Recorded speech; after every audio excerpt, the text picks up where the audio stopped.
हरे कृष्णा, सभी को राधे राधे। आज हम जानेंगे कि दशहरा पर्व की जो पूजा है वो हमें किस तरह से करनी है, क्योंकि दशहरा का जो पर्व है बहुत ही पावन पर्व है। भगवान श्री रामचंद्र जी का विजय उत्सव मनाया जाता है। दशहरा का पर्व असत्य की सत्य पर जीत का पर्व है। दशहरा जिसे विजयदशमी भी कहते हैं, यह पर्व अश्विन मास के शुक्ल पक्ष की दशमी तिथि को मनाया जाता है। विजयदशमी यानी दशहरा नवरात्रि खत्म होने के अगले दिन मनाया जाता है। धार्मिक मान्यताओं के अनुसार भगवान राम ने रावण का वध करने से पहले 9 दिनों तक माँ दुर्गा की उपासना की थी और 10वें दिन रावण का वध किया था। और तभी से ये त्यौहार, विजयदशमी का त्यौहार, बड़े हर्ष और उल्लास से मनाया जाता है।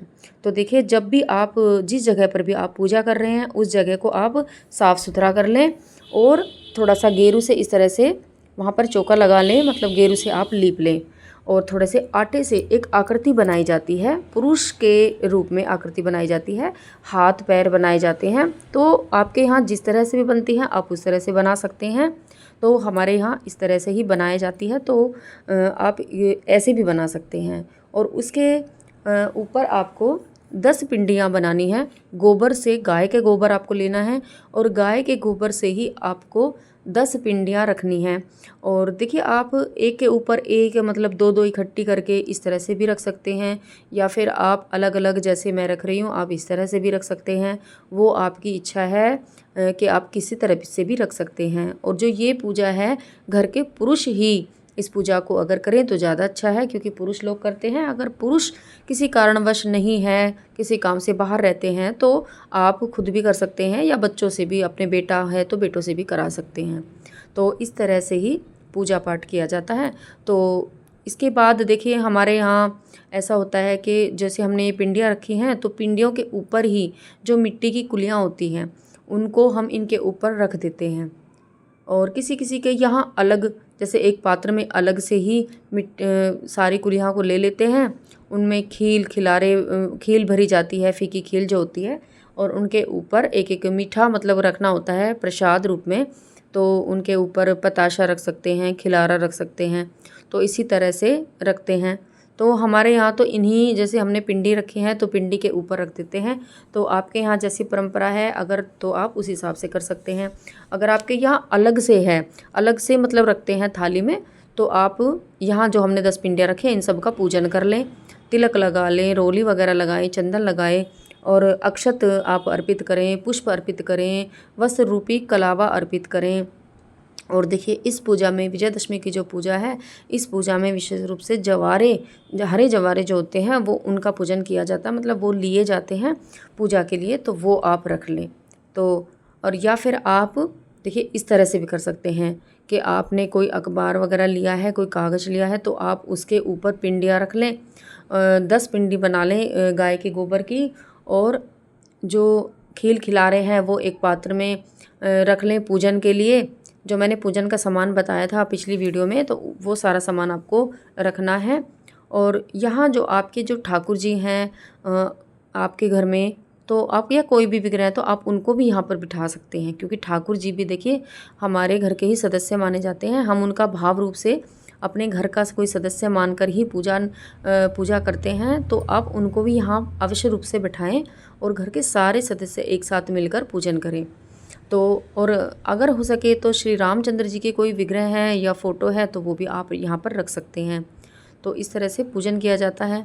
और देखिए, हमारे यहाँ जो पिंडियाँ बनाई हैं गोबर की, तो उनके ऊपर ही हम इस तरह से कुलियाँ रख देते हैं, सारी कुलियाँ भर कर रख देते हैं। उनके अंदर हमने खील भर दी है और पताशे हमने ऊपर रख दिए हैं, मीठा ऊपर रख दिया है। इन पताशे के अलावा देखिए, जो चावल के जो मुरमुरे होते हैं, लड्डू, तो फीकी खील के जो लड्डू बनाए जाते हैं वो भी ऊपर रख सकते हैं, खिलारे रख सकते हैं, आप कुछ भी मीठा रख सकते हैं ऊपर। तो इस तरह से करते हैं। या फिर आप अलग से, अगर आपके अलग से पात्र में लेते हैं तो आप अलग से ले लें। और देखिए, जो ये पूजन है, इस पूजन में कहीं कहीं पर, जैसे हमने यहाँ रई रखी है हाथ की, छोटी या बड़ी रई भी रख सकते हैं, तो ये सभी, इनका भी पूजन किया जाता है। और किसी आज के दिन यहाँ पर गन्ने का भी पूजन किया जाता है। कहते हैं विजयदशमी के दिन से ही गन्ने की खेती की शुरुआत होती है, तो गन्ने का भी यहाँ पूजन किया जाता है। तो आपके यहाँ जिस जिस का भी पूजन किया जाता है आप वो यहाँ पर रख सकते हैं। और देखिए इस पूजा में गणेश जी का पूजन आप अवश्य रूप से करें। आपके मंदिर में अगर कोई मतलब विग्रह हैं गणेश जी के तो आप उनको यहाँ पर विराजमान कर सकते हैं, नहीं तो आप मिट्टी से, जैसे कि मैंने लिए हैं मिट्टी की आप डली ले लें, उस पर कलावा बांध लें और कलावा बांधकर यहाँ पर आप गणेश जी के रूप में भाव रूप से आप उनको यहाँ विराजमान कर लें।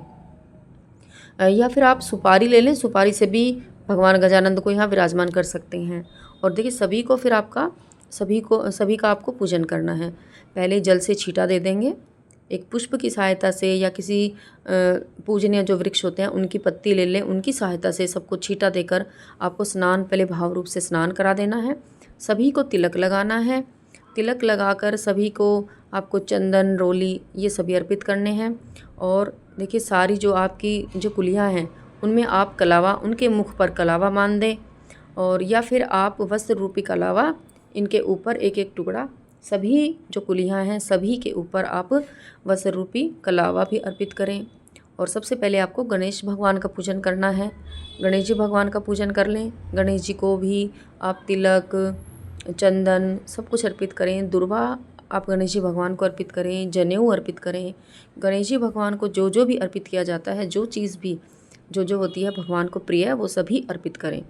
और देखिए आज के दिन जवारे, हरे जवारे जो होते हैं उनकी पूजा की जाती है। हर पूजा में उनका उपयोग किया जाता है, तो आप हरे जवारों का भी यहाँ पर पूजन अवश्य रूप से करें। मर्यादा पुरुषोत्तम भगवान श्री राम के साथ इस पर्व का गहरा संबंध है। विद्वानों के अनुसार श्री रामचंद्र जी ने अपनी विजय यात्रा इसी तिथि को आरंभ की थी। और देखिए इस दिन रावण दहन भी किया जाता है। दशहरे का पर्व निरपराध लोगों को सतत रुलाने वाले रावण के अहंकार रूपी 10 सिरों और पौरुष की दुरुपयोगी 20 भुजाओं के विनाश का प्रतीक है। और देखिए इस पूजा में फीकी खील और खिलारे लिए जाते हैं, तो यहाँ इनका भी आपको भोग लगाना है। फीकी खील और खिलारों से ही इनका पूजन किया जाता है, तो वो भी आपको यहाँ पर अर्पित करने हैं। वो भी थोड़े थोड़े से तोड़कर सभी उनको चढ़ाने हैं। गणेश जी भगवान को भी चढ़ाने हैं। यहाँ पर जो हमने 10 कुलियाँ रखी हैं, 10 और भगवान ठाकुर जी हमारे हैं, तो सभी को आप का पूजन करें, सभी पर चढ़ाएं। जवारे जो हैं सभी पर जवारे आपको चढ़ाने हैं, हरे जवारे जो लिए हैं, और सभी पर आपको पुष्प चढ़ाने हैं।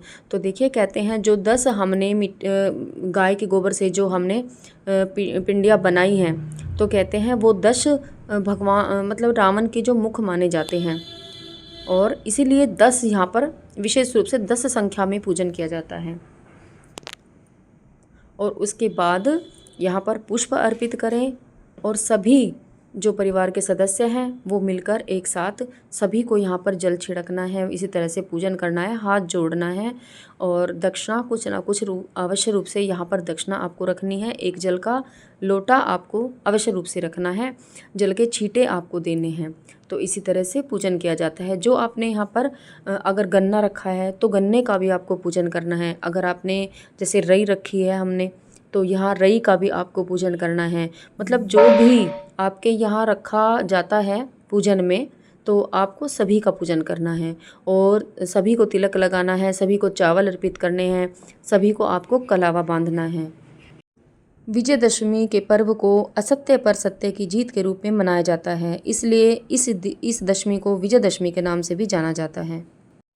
और देखिए जो ये पूजा है आप अभिजीत मुहूर्त में अगर करते हैं तो बहुत ही अच्छा होता है, नहीं तो आप सुबह शुभ मुहूर्त देखकर भी ये पूजा कर सकते हैं। बस राहु काल ना हो, जब भी आप पूजा कर रहे हो तो राहु काल ना हो, और सही दिशा में आपका मुख हो। पूर्व दिशा में आप मुख करके पूजा करें, या उत्तर दिशा में, दक्षिण दिशा में, जब भी आप मतलब दक्षिण दिशा की तरफ आपका मुख ना हो जब भी आप पूजन करें।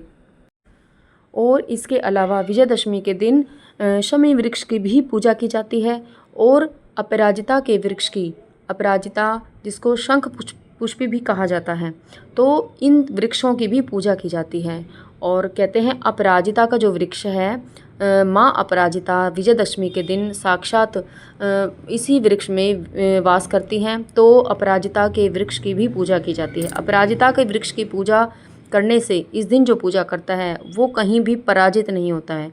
तो अपराजिता हो सके आपके आसपास अगर कहीं अपराजिता का वृक्ष आपको मिलता है तो आप अपराजिता के वृक्ष की पूजा करें। और अगर शमी वृक्ष आपके आसपास है तो आप शमी वृक्ष की भी इस दिन पूजा अवश्य रूप से करें, क्योंकि देखिए जो इस दिन शमी वृक्ष की पूजा करते हैं तो उनके मतलब जीवन में कभी भी शनि की जो दशा होती है वो कभी नहीं लगती और शनि की विशेष कृपा मिल जाती है। तो शमी वृक्ष की पूजा अवश्य रूप से करें। साक्षात कहते हैं शनि का वास होता है इस वृक्ष में। और जो शमी का जो वृक्ष है भगवान भोलेनाथ को भी बहुत ही ज़्यादा प्रिय है। और अपराजिता का जो वृक्ष है उसके जो पुष्प हैं भगवान ठाकुर जी को बहुत ज़्यादा प्रिय हैं, भगवान भोलेनाथ को भी बहुत ज़्यादा प्रिय हैं। तो इन दोनों वृक्ष की भी आज के दिन पूजा की जाती है। और इसी तरह से दशमी की विजयदशमी की जो पूजा है इसी तरह से की जाती है। और विजयदशमी की पूजा में आप अच्छी तरह मतलब सारे परिवार एक साथ बैठकर पूजा करें, घर का कोई भी मेंबर पूजा करने में ना छूटे। हरे कृष्णा, सभी को राधे राधे।